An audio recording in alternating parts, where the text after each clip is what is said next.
என்னாச்சு? ரவி அண்ணா ஏன் அப்படி நடந்து போறாரு?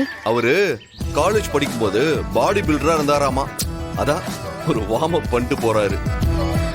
சரிங்க சிவா, ஒரு முக்கியமான விஷயம். என்ன? இங்க பாருங்க, உங்க பர்த் சர்டிபிகேட். இதுல பாருங்க, உங்க அம்மா பேரு, ஹாஸ்பிட்டல் பேரு, ஊர் அட்ரஸ் எல்லாமே இருக்கு. இது விஷயமா இப்பவே சூரிய மாமா கிட்ட பேசி பாப்போமா? அம்மா, இது எப்படி உங்ககிட்ட வந்துச்சு? இது என் சர்டிபிகேட் கூட தான் இருந்துச்சு.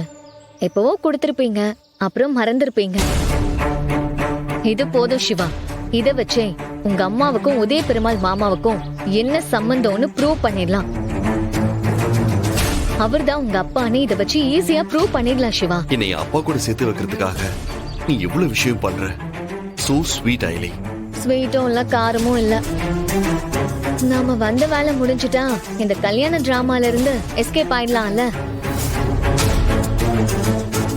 இதுக்கு முன்னாடி எத்தனையோ வேஷம் போட்டிருக்கோம். ஆனா இந்த புருஷன் பொண்டாட்டி வேஷம் ஒரே இம்சையா இருக்கு. ஏன் என் கூட இருக்கிறது உனக்கு இம்சையா இருக்கா என்ன? உங்க கூட இருக்கிறதுன்னு சொல்ல முடியாது, ஆனா நம்ம இப்படி நடிக்கிறது இம்சையா இருக்கு. முதல்ல இந்த இம்சையில இருந்து தப்பிக்கணும். நான் அன்னைக்கு இதுக்குதான் வேண்டான்னு சொன்னேன்.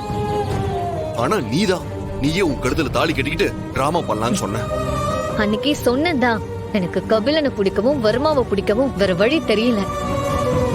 ஆனா இது இந்த அளவுக்கு இம்சையா இருக்கும்னு முன்னாடியே எனக்கு தெரிஞ்சிருந்தா நான் வேற பிளான் ஏதாவது யோசிச்சிருப்பேன்.